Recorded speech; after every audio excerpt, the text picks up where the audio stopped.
The Deep Talk with Mr. Henry. It's a beautiful Sunday. Thank you so much for making time to watch your favorite show, one called Galaxy TV. In case you're watching for the very first time, the name of the show is The Deep Talk with Mr. Henry, and my name is Mr. Henry. Of course, you can subscribe to the YouTube channel as well, and if you stumbled upon us on YouTube, please make sure you subscribe. Thank you for the feedback and for the requests of the people. And today, I have a very unique, resilient person. So many people, how can I put this? Etalawewe kwa seko, anevangezikira mukokatini. Abasinga bakongoka, echintu nebachivamu.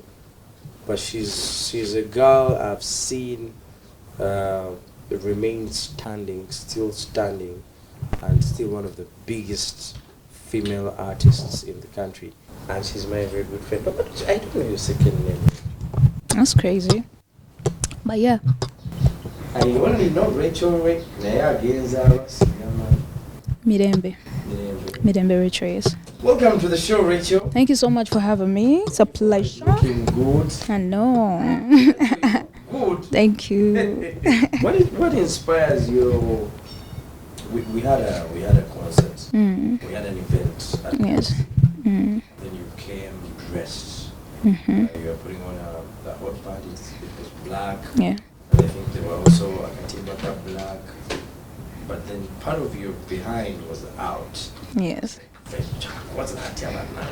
Doesn't she feel like people are going to, over talk about her, over jazz for her? What inspires your fashion, and where do you get the boldness to show your body like that?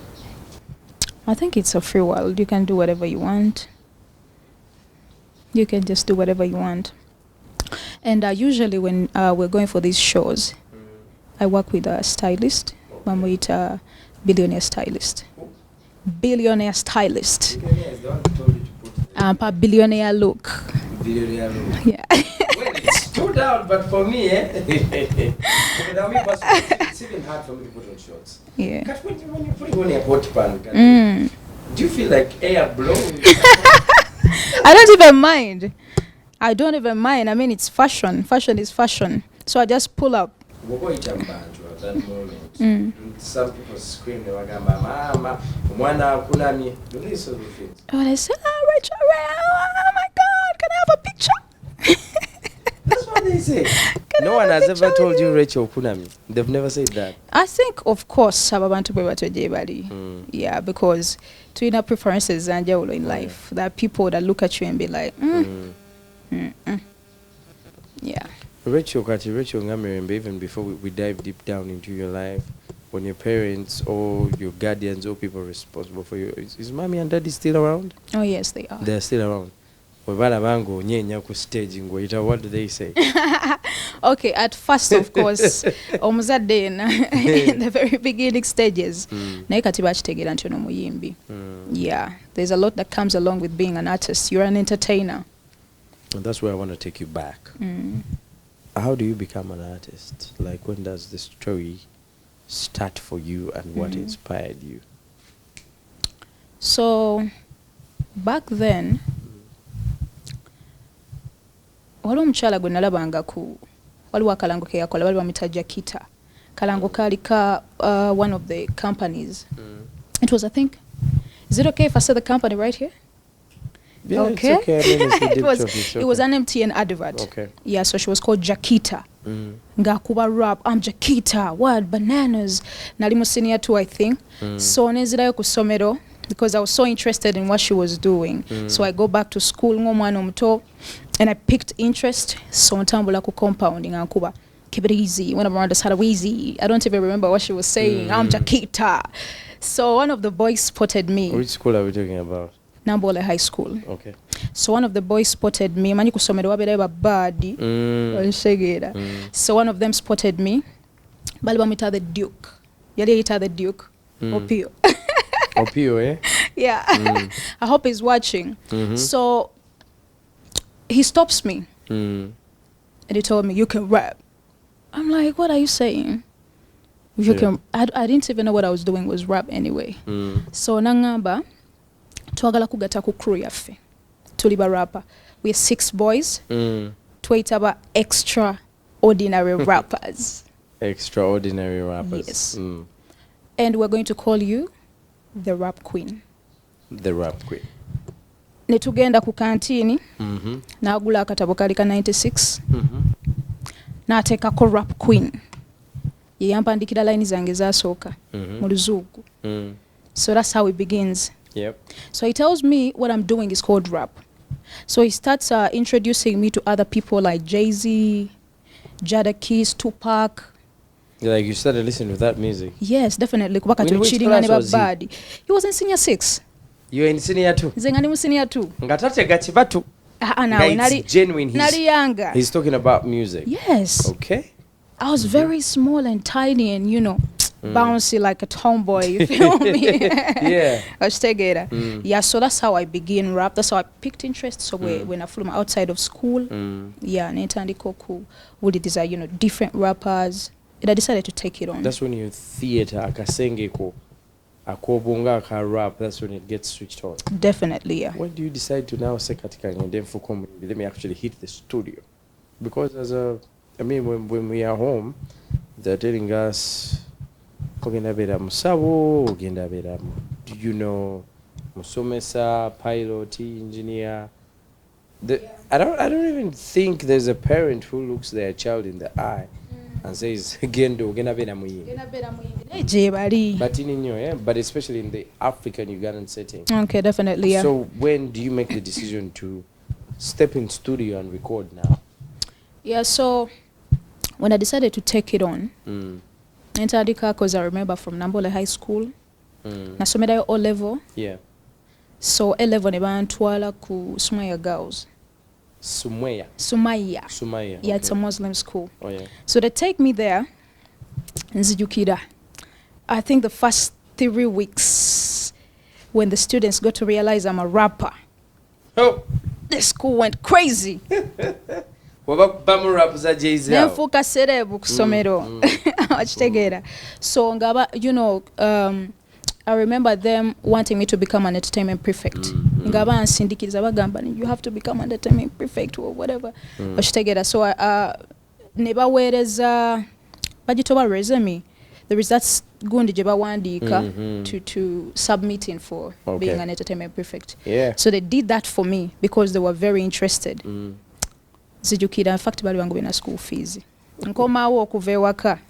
They tell me, oh, they already submitted in and you're called in for screening. I'm like, what are you talking about? Yeah, you called in for screening. So ntuukayo abasomesa bangamba, okay, so you being an entertainment prefect, you know, tulageko ku kyoli now. Ate nali setya.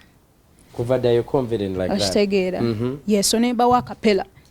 Kalika Eminem. What's your what Eminem song? Not afraid.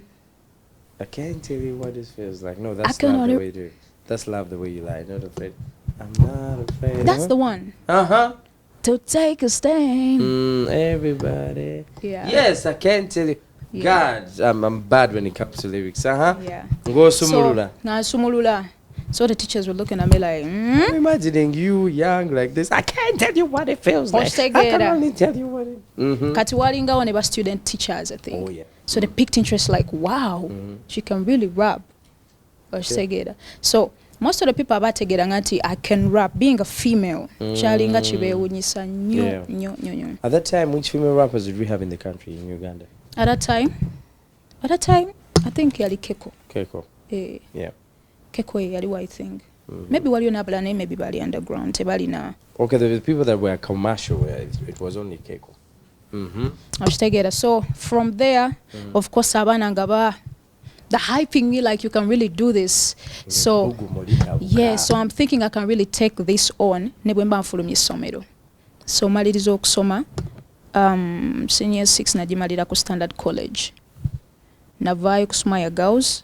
Standard College namalira senior 6. Ate bangoba. Ndiri awo biwanvu. Naye nga navaayo negimalira ku Standard College.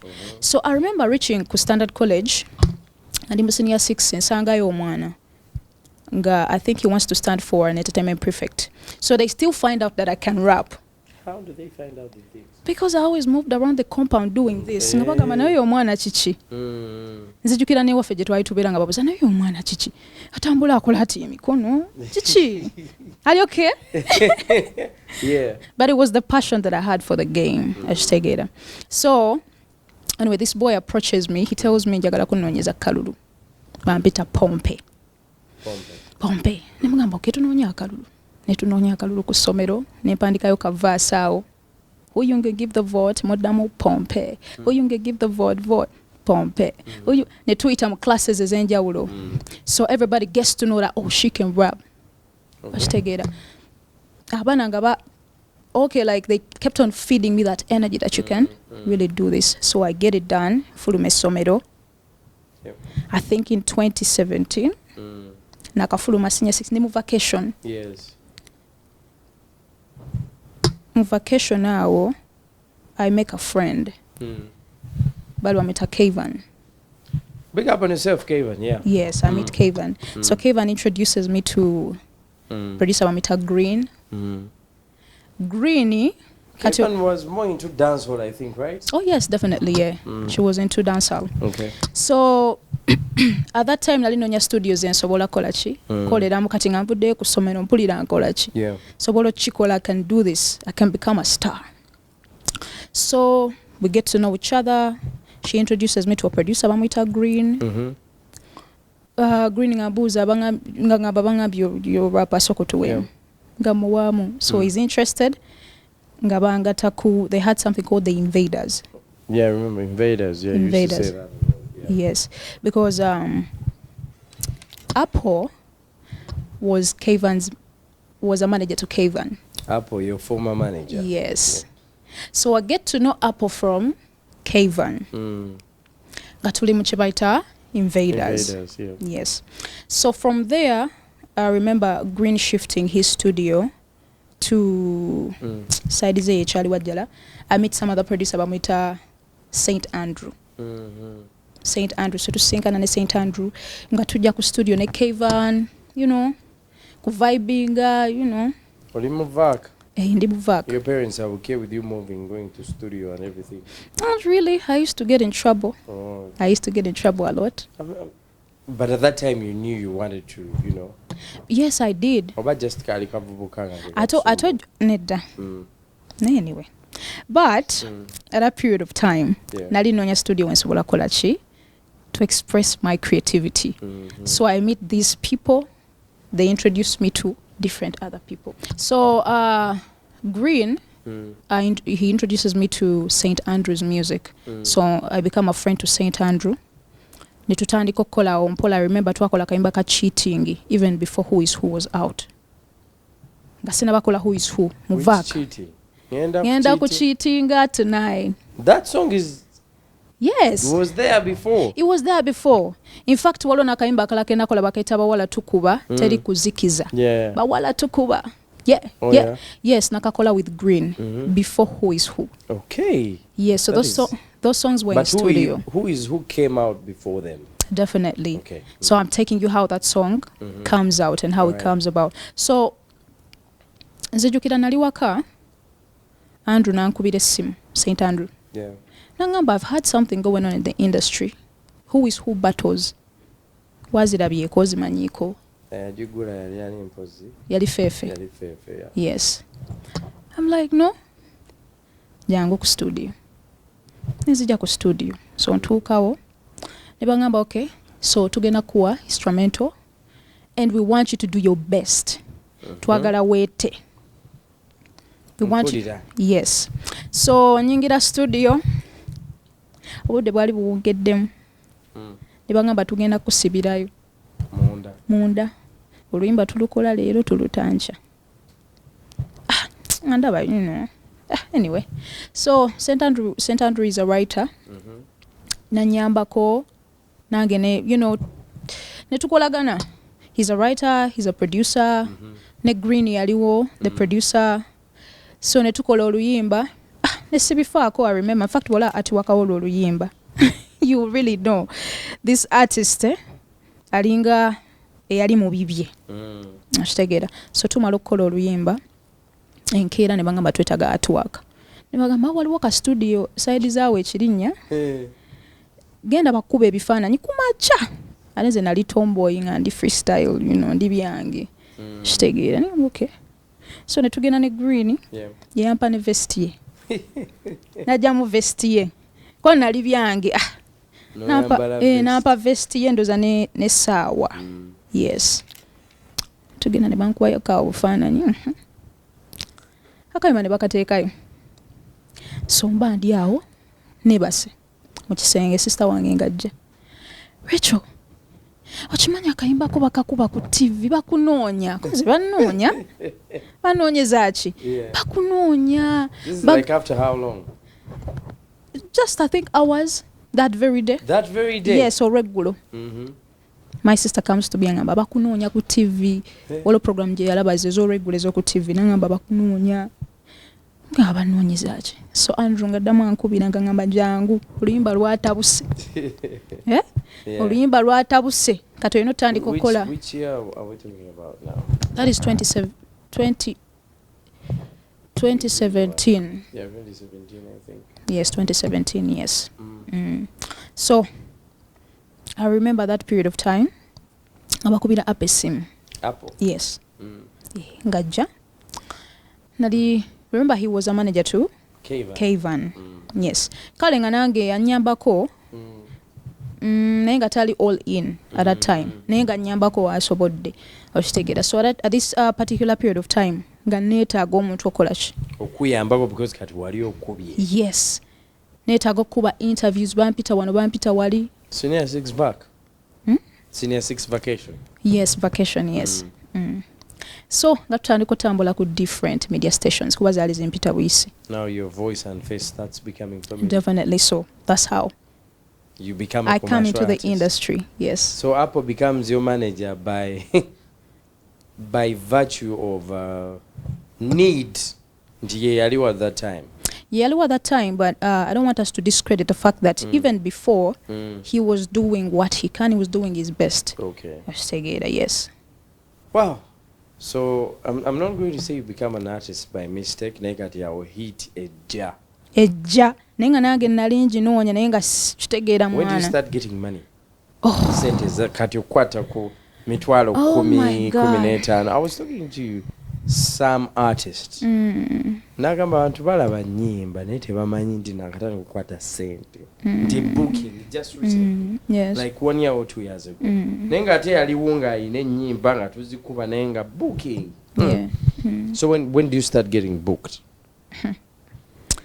oh my god that period of time balinga bambooking naye of course tebakola ki tebagaba sente ziwera because jukira bali tebagaba sente when you say bali tebagaba sente you mean nga bagala kuwa maybe mafuta like 150 yeah, because 250 ngagala kuwa maybe 100 Oshitegeera yes nga kuwa 100 mafuta oje because they feel like okay I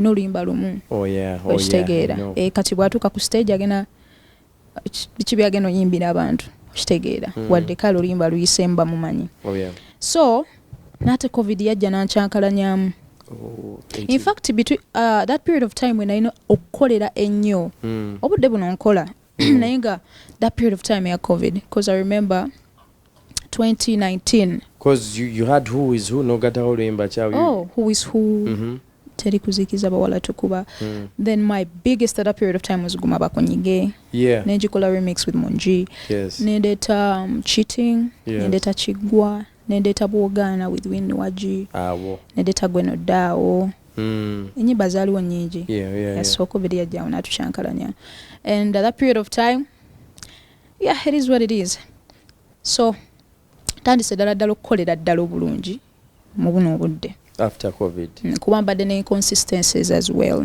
that's what I wanted to talk about and so of course some of the things are a little bit uncomfortable but it's the reason we have this show so that we talk about them there was a time I think you went in a total blackout everyone was looking for you ngatebamanyinkiriwo then nebatandika osala omugambo Rachel gwe mulaba yavaako I think that's the time when you parted ways with Apple, your former manager. What exactly happened in that period? Well, Zijukid, I think before COVID, Apple parting, you know, we were working with somebody else, Mamita Manager Saka. He came in after. Manager Saka came in, I think, from Gumawa Kunyige. Remix. He invested in two. And I investing in projects zonna ezaddako zibugana. Zonna ezaddako. So, you know, omuntu baba collaborating nze n'omuntu, of course wabaawo obukuubagano. Kitegeera. Yeah. So bwaliwo ate unfortunately at a period of time COVID n'ayingiramu ng'ate already two failings okusettlinga ebyali bitusumbwa wakati waffe. So he makes a decision to leave. Who, Apple? Yes. Okay. Because I remember waking up one morning and I saw a Twitter post of him saying, I'm no longer. He didn't first tell you? No. What? He didn't. But yeah, we had misunderstandings, but I just wake up to a Twitter. What misunderstandings were there, Rachel? Misunderstandings. Tetuja bigenda. I'm sorry to make you turn this corner. Some people assume that maybe probably he had caught feelings for you and why you were in love, and some other people say umugambo guli ku ground, probably there's a man who came and invested in, you know, you were in a relationship with him, waliwo omugage yali ateekamu ate nga akwagala so kati love in a business nga tebigatika. Me, I'm telling you, there's lots of theories out there of what happened. So exactly what happened. Kyekyabatabula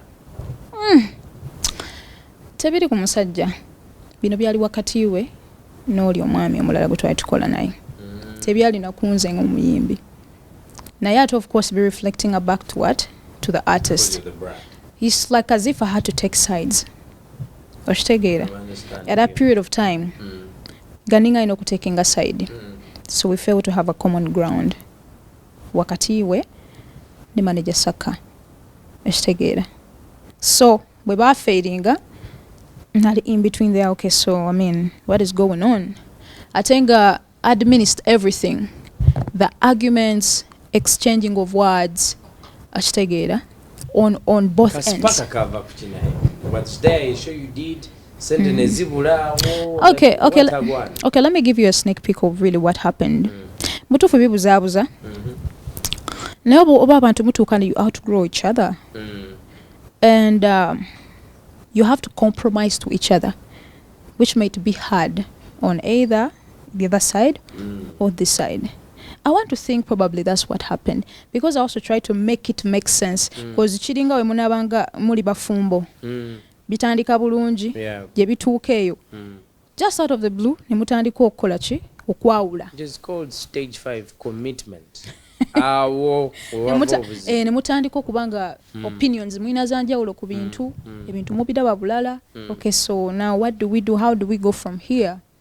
So decision you just allow kola. So I can't do this anymore. Sijaku, I'm not an angel. I cannot say that I was perfect and he was wrong or whatever. Na yenga mukolagana yafu, of course buli omu yayina gondize yayina. You had something written down like a contract or Now that's the beauty of almost every person that I work with. The thing with me, if I work with you, if I'm to work with you, Henry, I make you my friend. And usually these people trust me. I don't know how, but they do trust me because nkusembeza. Netwetegeera on a very deeper level. Abantu bonna benkozeeko nabo have never signed a thing. It's always man-to-man agreement. Isn't that a mistake, you think, when it comes to professionalism? When it comes to professionalism, it might be. Okay. But nze kisinga obukulu nkolagana. Enkolagana kye kikulu kuba ne bwe musigning empapula nga tewali enkolagana eno. So Apple let you go without telling you. You just saw on social media. Oh yes, and I think he already yayina omanyi omuntu gw'olina ebikuluma naye probably will be voicing. I don't feel hard, or probably I don't know. He never sat down with you and told you that Rachel Nchitadde? No. He never did that? No, he didn't. How hurt were you? I was shocked. But at the same time, munjogera alaga nti twali as if we were planning on what? Putting him off the what? So chiringa kwesooka. That's what he says. Mundaba yange kambe esooke nga nze tebanakola ki Okay. tebananzijawo. So in a short run also the guy is called Saka. Oh yes. He also goes. Manager Saka. What oh happened? No, by the way, we're still friends. Kati, But okay. what happened? Yeah. Let me tell you how this happens. By the way, to be happening in a very short period of time, it was crazy. So at that period of time, Apple leaves, right? COVID hits. Manager Saka, oh my God, I respect that guy and I'm so grateful for whatever he has done for me. That guy bambi embedded on you. So Bagala wa mabala. Yep. Because I ne bala with Chirika. Yeah. Yes. So bagala wa mabala. Netsoka netubeera kaa for some time. I was a bit inconsistent. Kuba engeri gye bagala wa mabala nga sente takola ki tayingiza bulungi. Kati ate nga nange wendi sigamba nti nkola show. Nampita. Nangamba omanyi Rachel. Saagala nkukotogere. Njagala nkugamba amazima. Okutogeraiza kubeezaawo. Oh yeah. When you don't know what agwan. Nakubeezaawo nga kusuubiza busuubiza okitegeera. Nagamba saagala nkukotogere nkwagaliza and I want the best for you. So if you can find someone we can collaborate with, we have a conversation together, we see how to go from here. Kuba mazima gali nti sinaawo ssente obudde buno and you need to keep releasing projects. Of course. Okitegeera. So he tells me obudde buno amazima. Find someone. Tuogerezeganye tulabe how to go from here. Anti yali agala muntu alina ssente. Okitegedde. Kyesigamba nti Apple yali talina ssente naye omanyi musically expensive wetaaga omuntu akuteera mu ddala. The financial muscle. The financial muscle, exactly, that's the right word to use. The financial muscle. Noonyayo omuntu nga bonogama investor. Nti Henry otule ne manager Saka. Yes. Henry zene ssente zo. Mbatadde milioni 5 njagala nzije 10. Kati Saka tukoze tutya kuba omuyimbi obadde okoze eki already omutaddemu ssente kati tukoze tutya. That was the agreement. Oh yeah. Yeah, so I tell him okay, cool. I start being on the hunt to kuba kati of course bali batugadde tetukola COVID.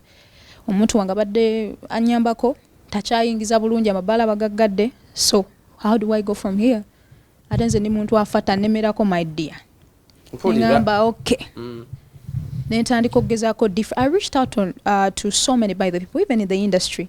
Do you know of someone who is interested in investing in the music business? You know, you can please connect me to them. You're the one calling. Yes. Which people did you call asking? No, I won't disclose them. I won't disclose them. Yeah. Nenga nayogera n'abantu ab'enjawulo. N'atomanyi that period of time. Kyali kizibu, it was hard. But then, lucky enough, I get in touch with a guy bamwita Godan. So he was already... This is still during COVID? Yes, during COVID. N'ate nga ndi inconsistent. In fact, nga projects tezikyafuluma. Kati bino, bibeerawo nga ndi eno, sivaayo kubyogera. Konti bannaye munyambe, nze ndi eno mu struggle zange. Ndowooza nga abantu baliyo boogera ki? Bingi. Naye nga ndi eno nkola ki? Twayogera bingi, by the way. We said a lot of things. I remember that. Naye still, within that period of time, of course, it was depressing. Kubanga imagine. You know, there was a time when they said about you suffered from depression. I did. You did? I did that period of time. Gwe imagine ng'oli awo totandongo.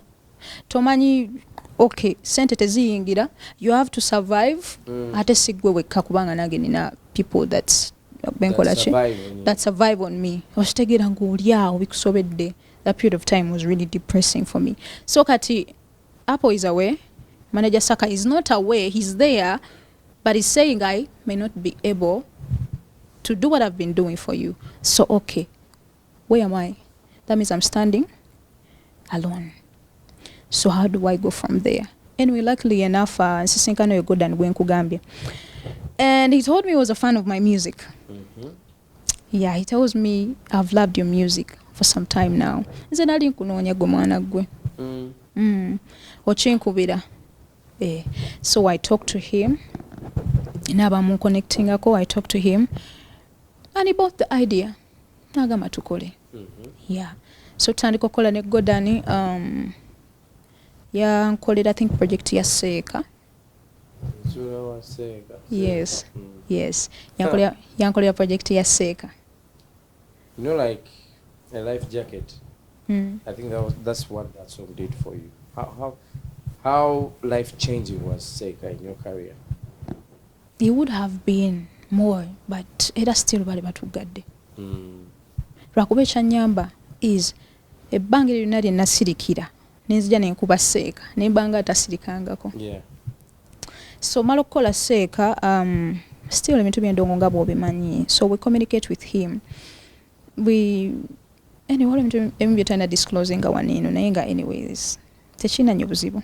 Yeah, So we communicate. No. We communicate to him. Tumugamba twetaaga project eddako. Okitegeera. You and Oh no, at that period of time kati manager Trace. Trace has been my stylist. Okay. Oh, you know about Trace, of course. Yeah, he's been my stylist from day one. Okuvira ddala nga nkola ne Apple. So everyone is out of the picture. Oh yeah. Osigadde n'abo ku kiddo. So bannange tukwatagane tulabe nga tugenda mu maaso ate bano abantu banzikiririzaamu nti okay tekirina buzibu. We need another project. So awo nga atandise okukola ne manager Trace because he's my manager even right now. So we told him we need another project but ngabuzaabuza ate nga ndaba obudde bugenda kitegeera ne mugamba omanyi bakiba kiganye kale maybe let me find a way of going from here. Tasalawo kati nandeka in a space of being there. So where do we go from here? Exactly. Where do we go from here? I talked to him. Nemugamba nsaba kwogerako naawe in person. Because sitegeera kigenda maaso. But still ngata responding. So I communicate to him via phone. Nemugamba kale bwe batwagala tusisinkane. I think ngena kufuna engeri gye nkola ki gye moving on from here. Because then I don't know what to do. Simanyi kyakukola. Okitegeera. So anyway, we part ways with Gordon, but it wasn't really good to be honest. Yeah, he wasn't really happy because probably he had bigger dreams, but he wasn't really communicative. Did he communication at a later stage after, or things really didn't end well? Because when I communicated that on phone, he wasn't happy. He wasn't happy because I had to make a decision. And what did he do? Did he like sort of want to take you to jail or? No, really. Did he go to the village? No, he communicated to my manager. And shook with the he communicated to my manager. Nayogera ne namugamba ndi so disappointed. Naye nga nkitegeera. Tali disappointed. Ne kati nze nkole ki nina okubanga nkola ki? Ngenda mu maaso. Yes. So probably tekyamusanyusa naye nga nalina okukola ki? Okweyongerayo. So from Gordon, ne bajja ne bagulawo amabaala. Bagulawo amabaala tutandika okukola. So, of course, we start saving as we're investing back in the business. We already catalogue your music yali eweze. So we start saving. Apple, when he was linking you, he didn't go with any accounts to do YouTube. Gondi didn't happen to you? No, he didn't. By the way, he's a very simple guy, very easy. He was just like, he just let it go. Okay. Just like that, yeah. Yeah. So you start reinvesting back in the business? Back in the business until today. Yeah. There was a time when everything was dark. There was a time when actually people used to see you with Shiba a lot. You remember that time? Yes. We're going to talk about it. Yeah. We're going to take a quick break. When we come back, we're going to twin you. And being an artist and you turn such a corner and it looks like there's no light at the end of the tunnel, how do you get back hope? Saying that, okay, let me stand in front of the microphone again and sing. It's the Deep Talk. My name is Mr. Henry. We'll be right back to that.